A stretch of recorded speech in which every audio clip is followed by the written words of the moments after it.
Hey guys, welcome back to Core Meets World with your host Corey Brandon.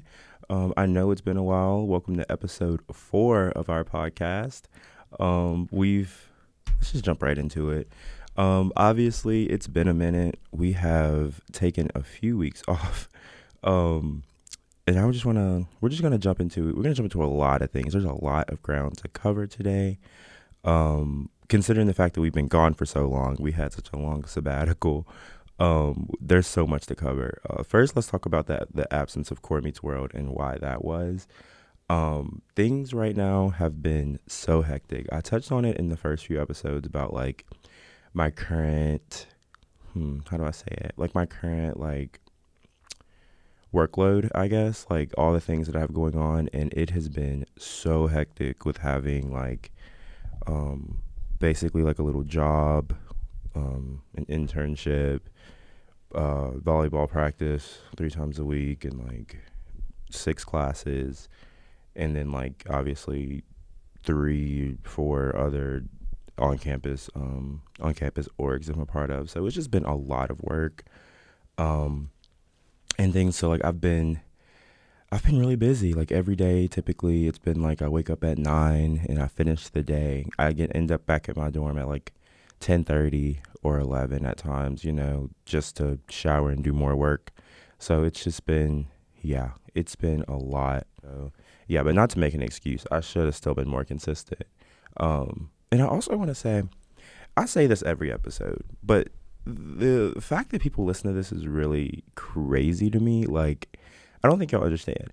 I literally went into this like not even like being that person. But, like I literally went into this as like, oh, like it's probably no one's gonna want to listen to this, and this probably is just gonna be something that I listen to for myself. And the fact that people have been the amount of text messages I have, y'all, of people just being like, "Where's episode 4? Where's episode 4?" Like I was like, oh my god, people actually care. Like people actually listen to this. Crazy, right? Like really insane. But I just want to say like thank y'all truly for listening to my podcast. Like that's so wild that y'all actually want to hear me talk and like hear what I have to say and just like about my experiences and all that. So that's just like really fun. Um yeah.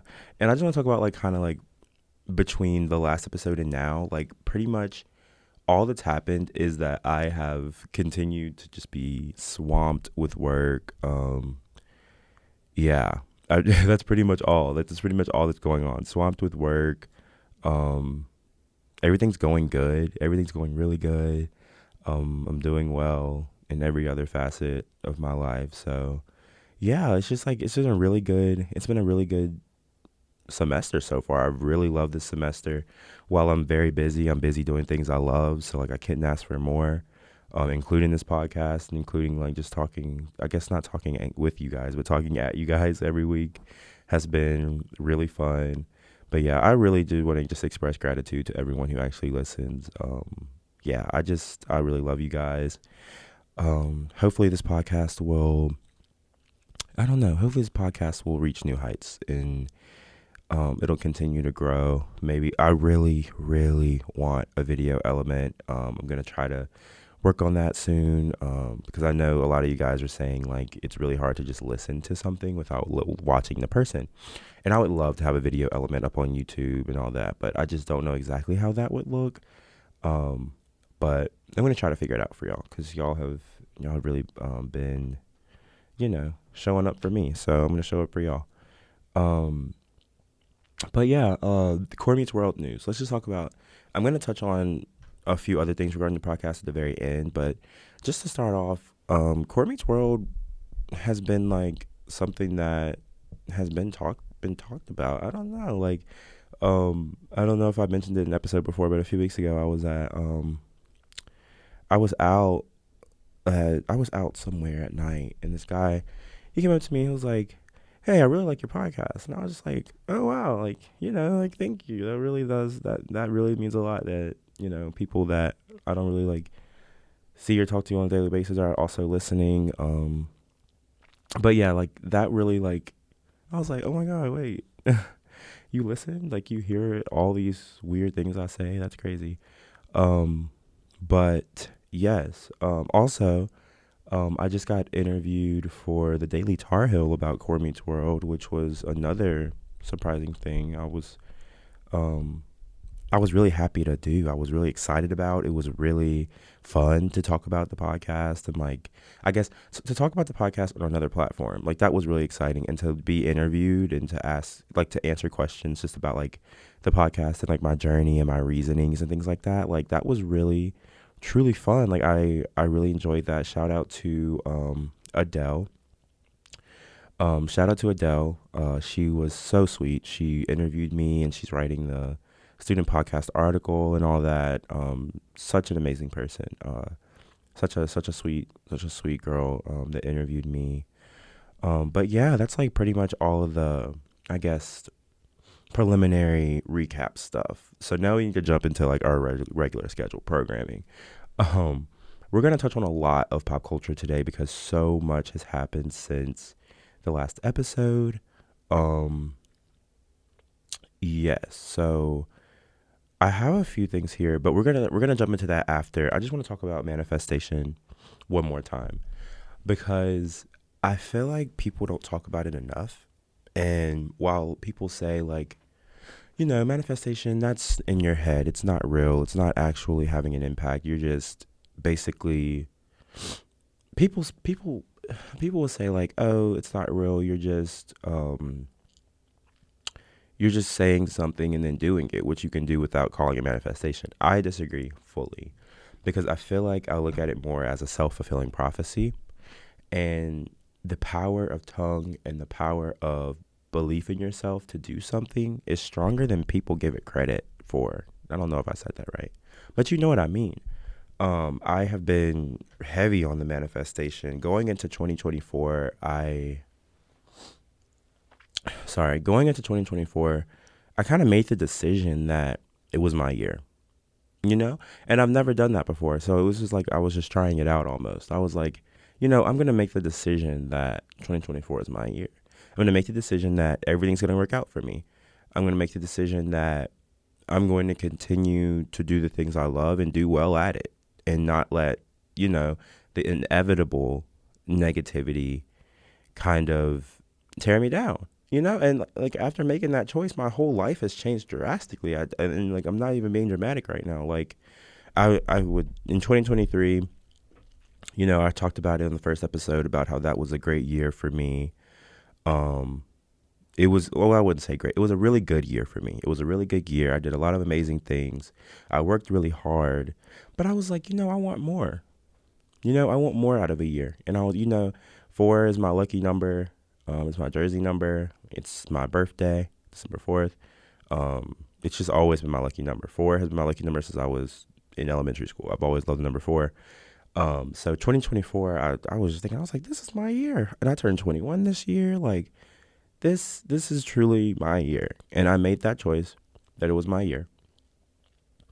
And since then, things have been so good. Like I've been manifesting either whether it's mentally or, like on paper. I've been manifesting a lot of things for myself, and I mean, they happen, not to jinx it.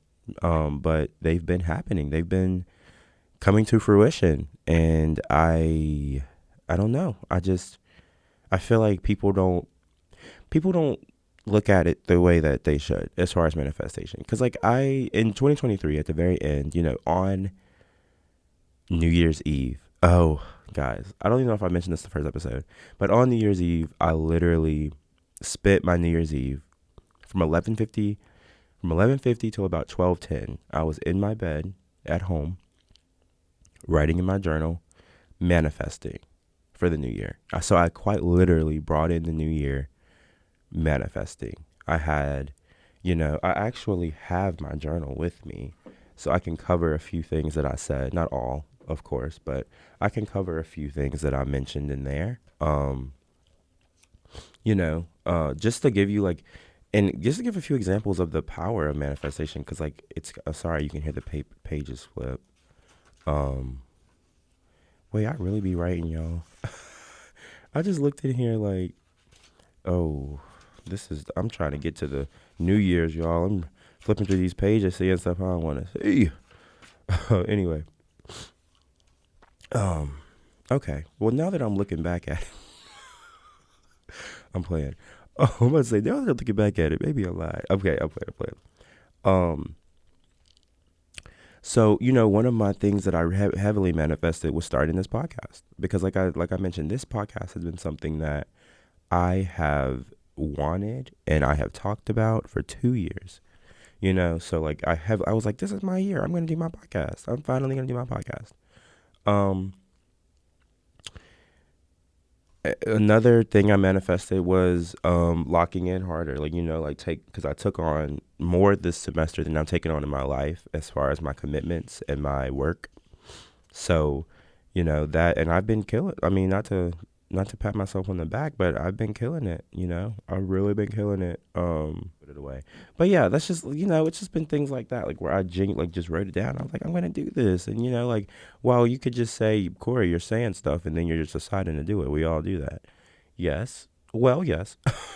However, it's more than that to me because I feel like a lot of not you, a lot of people, they mentally say things that they're going to do and they totally forget about it. But when I'm constantly manifesting the goals for myself, I go back to it and I do it. But yeah, I don't know. I just feel like the power of manifestation needed to be highlighted before I jumped into, until I jumped into pop culture. Because I mean, pop culture can be viewed as superficial and unimportant. So I just wanted to highlight something, that's kind of important to me right now before I jumped into what can be considered less important topics. So let's jump into the pop culture segment, guys. Let's jump into that. Taylor Swift. Y'all knew I had to talk about Taylor Swift. I think I already talked about her in another episode. I just talked about Taylor Swift because she completely took over the Super Bowl. Okay, we're gonna this is the way we're gonna deal with Taylor Swift on this episode because I feel like I can find myself getting lost in talking about Taylor Swift because there's so much going on with her right now. So I'm gonna give myself a structure. First, we're gonna talk about the Grammys. Then we're gonna talk about the NFL / Super Bowl, and then we are going to talk about actually I feel like that will cover pretty much everything I want to say about Taylor. So let's talk about the Grammys first. I understand the hype. Well, no. Wait. I'm not gonna say I understand the hype of Taylor Swift. I don't understand the hype of Taylor Swift. I do understand that she's a good writer. She's not a vocalist. She's not a dancer. So I don't really understand why she's at the level she's at. She's an entertaining performer, but she's not an impressive performer. So to bounce off that, like to see I I'm not a hater. I'm not gonna hate on anyone. I'm very, very proud of Taylor Swift for what she's been able to accomplish, considering her mediocre talent and all that. And that's not a dig. I'm being serious. Like, Taylor Swift, I feel like Taylor Swift would even consider herself a more mediocre talent. Besides, I mean, her writing. Her writing is impeccable. Like, I am very, very proud and very, very amazed by her ability to, be mediocre and still be one of the biggest, well, probably right now, the biggest artist in the world. But to talk about the Grammys a little bit, I say all that to say, to watch her not acknowledge Celine Dion when she got her Grammy was like also just showed that she lives in this bubble. I guess like she lives in this bubble of her fans and the fact that she thinks the world revolves around her kind of thing. And like, I'm not saying that just because the world, in some senses does. I'm saying that because she showed it in her actions that night, especially when she decided to use the Grammys, a very prestigious award ceremony, to announce a new album that none of us really want. That was another show of complete ignorance and whatever you want to call it. I don't even know what to call it. She's like, another show of ignorance to me. And then saying, I think she might have said, "This is my 13th Grammy" when she was up there, which was crazy. And bringing Lana Del Rey, the legend. I'm sorry, you might disagree with me, but I don't care. When Lana Del Rey dies, she will be considered a legend. So I'm going to say it early. The legend Lana Del Rey, bringing her on the stage after she was in the same category, and she doesn't have a Grammy. Lana Del Rey. Lana Del Rey does not have a Grammy. Who is, I'm sorry, a better writer than Taylor Swift. A better writer and a better vocalist than Taylor Swift. So that's on the table. So I mean, that just kind of like irritated me. The whole like Taylor Swift at the Grammys kind of irritated me. She makes every award show about her. To be fair, the award show also makes it about her, so it's not all on her. But I'm not a Taylor Swift hater. It's just I feel like there's a lot of build up, and I'm really tired of seeing her. I'm just tired of seeing her everywhere, you know. But like, good for her fans. I will say, good for her fans, very good for her fans because they're getting her everywhere. But yeah, now let's talk about the Super Bowl because, like, you know, like even like I said, her fans are getting her everywhere, including the NFL. A pop artist being being the face of the NFL is just, and the fact that this whole year is when she started dating Travis Kelce, and then Travis Kelce wins the Super Bowl. What? Does that not sound like somebody wrote that up? But I'm not gonna start my conspiracy theories. But does that sound like somebody wrote that up, or is it just me? Because to me, it sounds like somebody wrote that. I'm not like, it sounds like this is all a plan, you know, like the entire NFL. Taylor Swift chooses to date Travis Kelce, and then the year that she chooses to date him and go to all his games and make all his games about her. Not saying it's her fault once again, but you know, just saying. Then he just happens to win the Super Bowl. And I mean, someone did say he did win. Apparently, he won the Super Bowl last year. Don't fact check me on that. I know nothing about the NFL. But I'm just saying that just felt very scripted, very written up, you know, like. And I will say, though, people do complain about seeing her on the screen a lot. She really wasn't on the screen that much. I mean, they showed all the celebrities. She was on there like 2 or 3 times. But then again, I didn't really watch it. So let me just be quiet. But yeah. Super Bowl. Let's cover the Super Bowl while we're talking about the Super Bowl. Halftime show. I feel so conflicted about the halftime show. Usher's an amazing performer. Amazing performer. I honestly feel like he's one of those performers that doesn't get his flowers right now, and he will later. But he is an amazing performer. That's not the issue because he showed that with his Vegas residency. Why did I say that so weird? Vegas residency. He showed that he's a great performer. Everyone loves him. Sure. Okay. The Super Bowl. I feel like the Super Bowl performance was a compilation or an homage to every other Super Bowl performance that's happened. Why did I see Michael? I feel like I saw Michael highlights, Prince highlights, Beyonce highlights, the Coldplay year when Beyonce and Bruno Mars came out. I felt highlights from that. Like, it felt like he was just combined. It felt like he made a performance. His creative director, it seems like they crafted a performance that they thought we wanted to see at the Super Bowl. And I feel like that's where they fell short because it didn't feel original. It didn't feel authentic. Usher did amazing, but it just felt very, what's the word? Recycled. It felt very recycled to me. I did enjoy it. He definitely had the hits. I didn't realize he had the hits like that. He had the hits to do the Super Bowl performance. That was good. That was really good. Now, let's touch on one thing I want to say. We're about to go make it full circle because I'm about to touch on Taylor Swift again. They're saying that Taylor Swift is being asked to perform at the Super Bowl next year. However, Rock Nation has been hired by the NFL to choose the Super Bowl performers. The NFL wants it to be Taylor, but remember, they have a contract with Rock Nation to where Rock Nation chooses every Super Bowl performer. Now, can y'all see what's about to happen here? Are y'all connecting the dots? Who owns Rock Nation, y'all? Jay-Z. Jay-Z hates Taylor Swift. And let me tell you why. The reason that Jay-Z hates Taylor Swift, and this isn't something, this isn't a theory, y'all. You could fact check me here. This is real. This is real deal. Like, this is real. Jay-Z hates Taylor Swift because Taylor Swift is the only female artist that gets compared to his wife.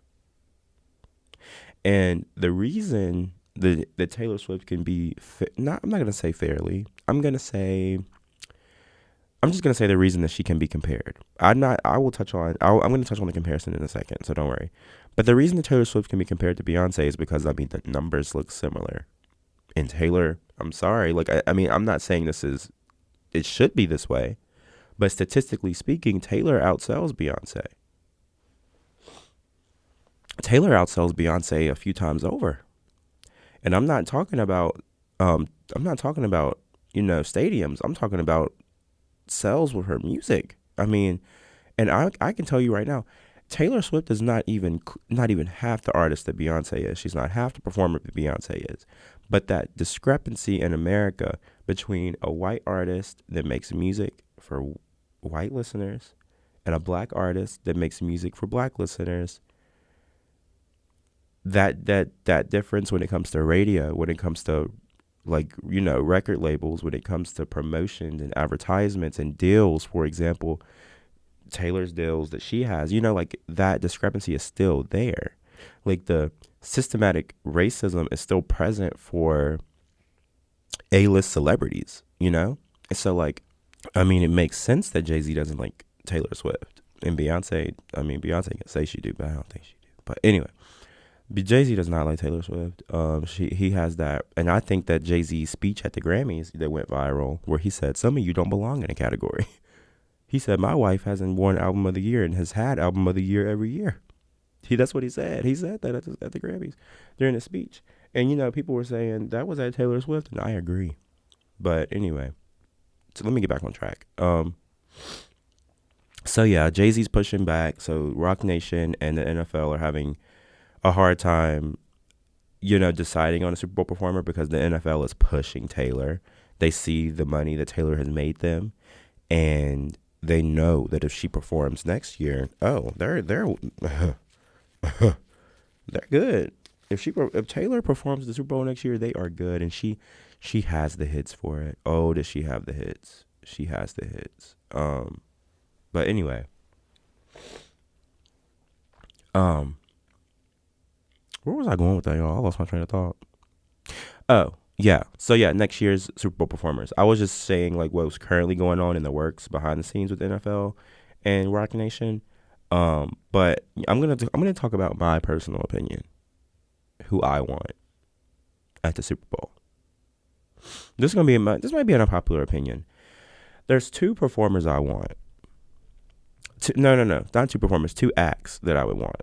I would want Katy Perry to make a comeback with her Super Bowl performance. I would want her to drop a new album a month before the Super Bowl and perform her hits at the Super Bowl again as a revival. Because Katy Perry needs her revival. I feel like Katy Perry was done wrong. She deserves her revival. If not Katy Perry, which it probably won't be, because that was just a long shot. I just pulled that out of nowhere. I want Young Money. The original three, Nicki, Wayne, and Drake. I want them out there, and I want them to bring because let's be real. The holy trinity of rap, that's them. Nicki, Wayne, and Drake. They ran rap for 15 years. It was the three of them on top. What group has done that ever? Especially in rap. They have more hits. Those three together have more hits than any other rapper. I'm sorry. So they have the hits. They have the hits. They have individual hits. They have the hits together. They have the hits. They can do it. I really want those as a group, as Young Money, to do the Super Bowl. Now, I don't think that'll happen because once again, Roc Nation. You know who's under Roc Nation? Megan Thee Stallion. Anyway, let's move on. I don't want to even talk about that much more else. But yeah, we don't even need to talk about that. But that would be an amazing Super Bowl performance, the Young Money, and then they bring out Tyga as a special guest, and maybe that would be really good. They don't even need a guest. If it was the three of them, they wouldn't even need a guest. Like, Oh, anyway, let's go on to the Super Bowl ads. I really, really enjoyed the Super Bowl ads. Like the Timu ad was so good. Y'all, the Timu ad, that was funny. That was really good. I really enjoyed the Timu ad. Um, yes, the Timu ad. Obviously, Verizon stole the show with Beyonce. Beyonce, wow, Beyonce. Beyonce knows how to do an advertisement, y'all. Beyonce knows how to do an advertisement because that was impeccable. The entire, yeah, mm-hmm. She did her big one with that. That was amazing. That ad was that was the best Super Bowl ad I've seen in about 5 years. That was a really good Super Bowl ad, and then for her to leverage it, because Beyonce does nothing without it directly benefiting her, and not just monetarily. They could have paid her any dollar, and she still wouldn't have did it unless she could have promoted her own music, which is the businesswoman in her, which I respect. Because at the very end, she said she was like the attempts at breaking the internet, she just couldn't do it. She just couldn't do it. She couldn't break Verizon's internet, and she said, "You know what can break it? Drop the new music, y'all." What? That was so creative. Like, as like a Mijo major, I was like, the marketing mind behind that is a genius. It benefited Verizon by showing the strength of their connectivity. Like, Beyonce can't even break her internet. Beyonce can't even break her internet. And then she quite literally said at the very end of the commercial, "Drop the music. That'll do it." But basically saying that'll do it. That'll break the internet. And then the commercial ends. And then she dropped music and broke the internet. Like, not in a figurative sense, not in a literal sense, but broke the internet in real life. So they kind of like built a bridge between that fake world in the ad to the real world. And I was like, oh my God, like, that is wild. And she broke the internet. And that leads me to my next point of her new singles. We have to talk about these new singles, y'all. Like, there's no way we're getting through this episode without talking about these new singles. Beyonce dropped 2 songs, and one of those songs is one of my favorite Beyonce songs of all time. And she dropped it like 2 weeks ago or something. And I'm not exaggerating. This is in my top 5 favorite Beyonce songs of all time. This is crazy. So anyway, I touched on this before. I touched on this a few episodes ago. I knew Beyonce was doing country. Go fact check that. I called this on episode 2 or 3. No. It was episode 1 or 2. I talked about Beyonce doing a country album. I clocked this a while ago. So go back and look at it. Go back and check it, because I definitely mentioned this already. But yeah, Beyonce's new song. Oh my goodness, 16 Carriages is what I'm talking about. By the way, 16 Carriages is the song that I'm talking about, y'all. That song is so well written and deep, and the everything about it is just so beautiful to me. I love it. She managed to be vulnerable in a way that I feel like a lot of people didn't expect, and I don't even know. I don't even know why I connect to the song so much, because it's not like I can't really relate to. Well, yes, I can. Actually, okay, let me just talk about what the song is about. Because I feel like a lot of people listen to this song. A lot of my friends listen to it. They just didn't understand what it was. They liked the song, but they just didn't understand what it was about. And I'm the type of person where I always go deep dive when a song comes out to figure out what it's about, especially when it's Beyonce. Because Beyonce songs always have a variety of meanings. So once I realized what the song was about, I was just like, wow. Wow, wow, wow, wow, wow, wow, wow, wow. So basically what it's about is Beyonce, obviously being the star that she is, she had to give up a lot of sacrifices in her life, as we all know. And she's talking about like all the things she missed out on. And what's really funny is she's not looking back saying, "Oh, I missed out on this." She starts talking about the the things that she's still missing out on now. She said 16. Wait, I'm not going to sing it. Sorry. I'm about to go through the lyrics, which I'll just really quick, just to pull a few highlights out. So obviously, like, the main like chorus is 16 carriages driving away while I watch them ride with my dreams away. Her dreams of being a normal girl, like, she had to give up so much. She had to give up so much to be a star. So then she says, at 15, the innocence was gone astray. Had to leave my home at an early age. You know, all my tender problems had to leave behind. It's been umpteen summers that I'm not in my bed, on the back of the bus in the bunk with the band. Talking about touring and leaving all this behind. And she wasn't able to, even as a teenager, she wasn't able to be a teenager. She had to be underpaid and overwhelmed. I might cook clean but still won't fold. She's still being a mother and she's still not gonna fold. You know what I mean? You know, if you cut, that was a good bar too. Cooking and cleaning but still won't fold. Um and she still was able to show her vocals, and she just did so much with this song. And like, I feel like, I mean, obviously I can relate to this on a smaller scale, obviously, because I'm still in 20. And I obviously didn't give up. I didn't have to sacrifice as much as Beyonce did. I'm not a star. Well, I am a star, but you know what I mean? I'm not like a A-list celebrity yet. Um, but like, I can relate in the sense that I feel like a lot, I don't know. I feel like with being the person that I am, I do feel like a lot of times I gave up a lot at a young age to just do more and be more, if that makes sense.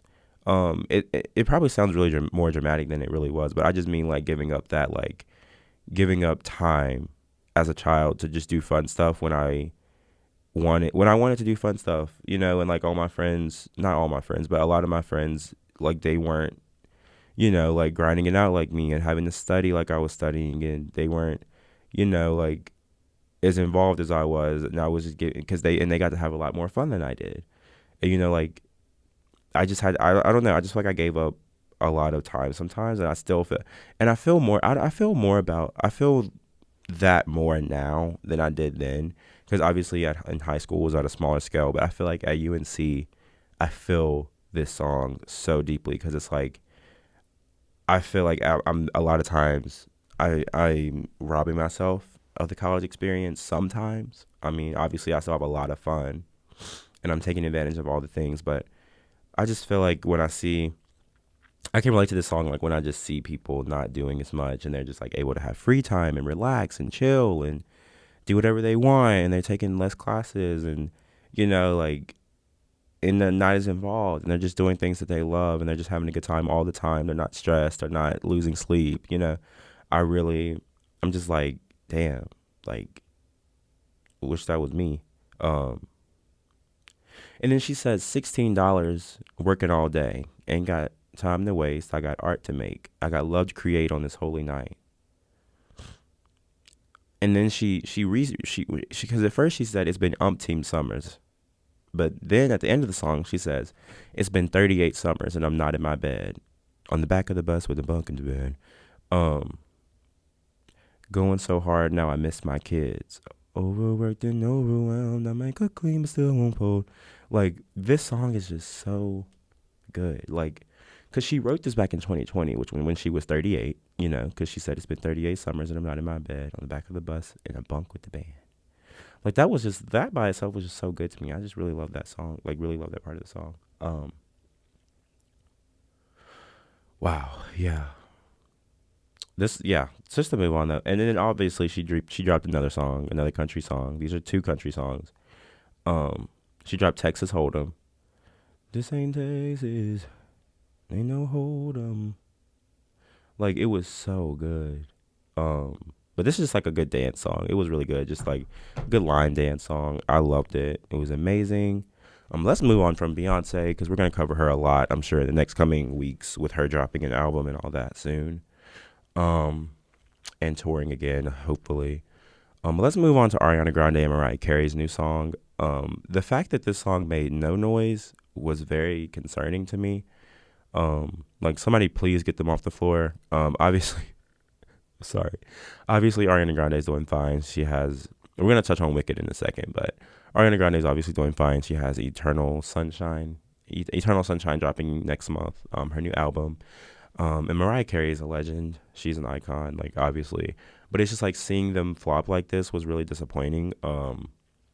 Yes, and Tolu and I touched on this in episode 2, but Yes and was a really, was it it was a decent song. I wouldn't have dropped. I don't think it's a single. I think that's an album song. I think Yes and was good. I don't stream it, but it's a good song. I just feel like it was an album single. Like I feel like that song should not have been the single. I think she has. Hopefully she has something better on the album that she could have dropped ahead of it. Especially considering the fact that she's not doing any more singles and that was the music video. Okay. Anyway, but yeah. I would say this remix. She put Mariah Carey on the Yes and remix just to give context, and dropped I think like last week or the week before last. I was more than disappointed. I was more than disappointed. Mariah sounded terrible. Not terrible, obviously. She's Mariah Carey. She's not gonna sound terrible, but she sounded bad, y'all.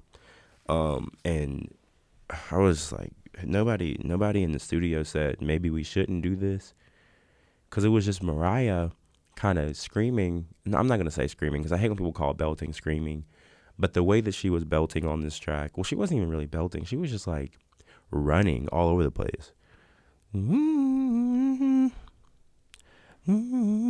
She just kept running all over the track, and it was just like, can we get like, I don't know. I don't think this was the worst song that she could have put Mariah on. This is not Mariah. This song was too.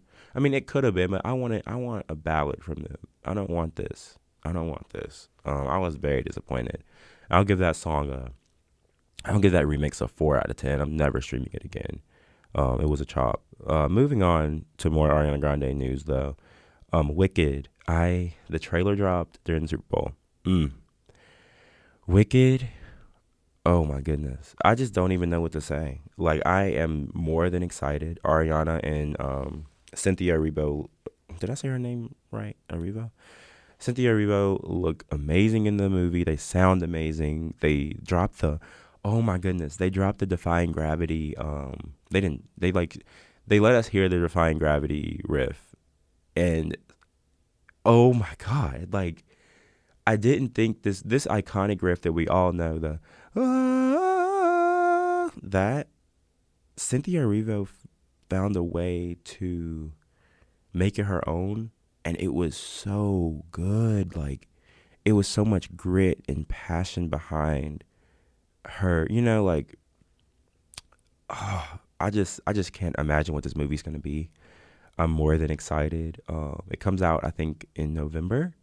So I will be covering that heavily in November. I am. I just can't put into words how amazing that sounds. But yeah, that's all I really have to say about Wicked. I'm just excited. I'm really excited for the movie. Obviously, it's not out yet, so I don't have much to say. So let's move into Austin McBroom. Guys, please, someone, please go help that man. Like, have y'all seen his Snapchat stories? I only see it against my will because it's always on my For You page. And like, don't get me wrong, it's funny, but it's also concerning because I was a big Ace Family fan in middle school, high school when they first came out, and like seeing him then versus him now is concerning. Like, I feel like a lot of people are saying it's a character he's playing. I really hope it's a character he's playing, or else I'm very, very concerned and scared. I'm scared. I am very scared. Someone really needs to get him off the floor. Y'all, I'm sorry. That's my new thing. I've been saying that so much.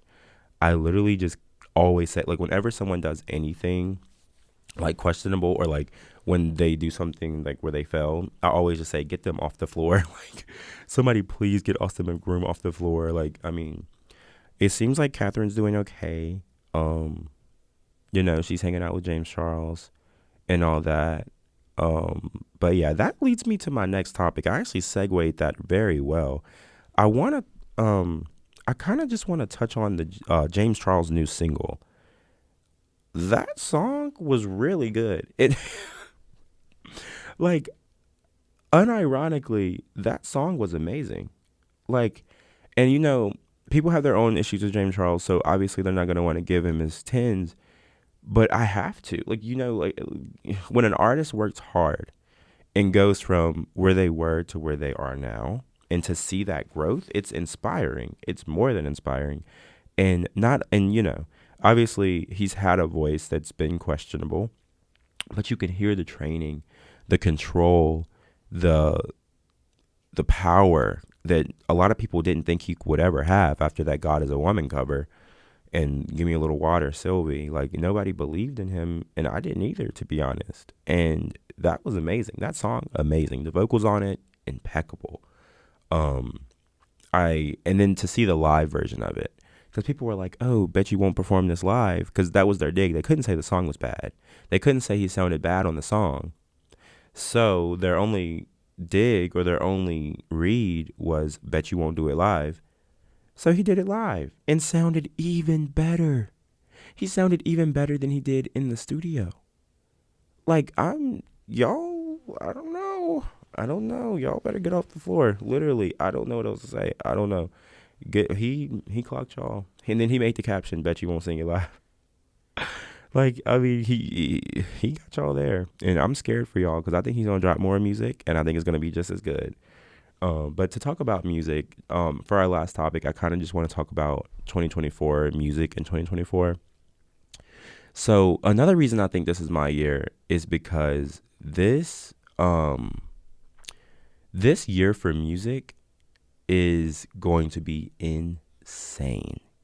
We have Normani finally dropping that album that nobody asked for, but it's still going to be a moment because we've been waiting for probably about 10 years now.